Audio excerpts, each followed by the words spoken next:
સારોલી પોલીસે બાતમીના આધારે દેશી હાથ બનાવટના પિસ્ટલ સાથે એકને ઝડપી પાડ્યા બાદ તેની પાસે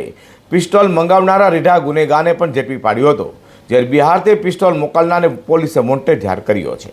સુરત પોલીસ કમિશનર અનુપમસિંહ ગેહલોત, ખાસ પોલીસ કમિશનર સેક્ટર 1 વામંગ જામી, ડીસીપી ઝોન 2 ડોક્ટર કાનંદ દેસાઈ અને ACP commissioner D division VM જાડેજાની સૂચના લઈને સારોલી પોલીસની ટીમ પીઆઈએસઆર વેકરિયાના માર્ગદર્શન હેઠળ પેટ્રોલિંગમાં હતી। ત્યારે પીએસઆઈએસઆર રાણાની ટીમના અનામ હેડ કોન્સ્ટેબલ વિપુલસિંહ વનરાજસિંહ અને અનામ પોલીસ કોન્સ્ટેબલ વિલેશ જસવંતભાઈને મળેલી બાતમીના આધારે કડોદરા તરફથી સુરત તરફ આવતા વૈભવ સંજય ઇગલે નામના ઈસમને આંતર્યો હતો। તેની બેગની તપાસ કરતા તેમાંથી દેશી હાથ બનાવટના પિસ્તોલ મળી આવતા પોલીસે મૂળ મહારાષ્ટ્રના સાંગલી, હાલ મહારાષ્ટ્રના પુણે ખાતે રહેતા વૈભવ સંજય ઇગલેની ધરપકડ કરી હતી અને પૂછપરછ કરતા તેણે કબૂલાત કરી હતી કે તે બિહારથી સૌરભ યદુવંશી પાસેથી પિસ્તોલ લાવી હોવાનું, સુરતમાં રહેતા અંકિત ઉપાધ્યાયની આપવાનો હોવાની કબૂલાત કરતા સારોલી પોલીસે ઈ ગુજકોપમાં ચેક કરતા અંકિત ઉપાધ્યાય કુખ્યાત ગુનેગાર હોવાનું સામે આવતા તેના ઘરે કે તે મૂળ યુપીના વારાણસીનો હોય અને સુરતમાં ભેસ્તાન આવાસ પાસે ભાગ્યલક્ષ્મી સોસાયટીમાં રહેતા અંકિત માર્કેટ ઉપાધ્યાયને પણ ઝડપી પાડ્યો હતો, જે બિહારથી પિસ્તોલ મોકલનારને મોન્ટેડ જાહેર કર્યો છે।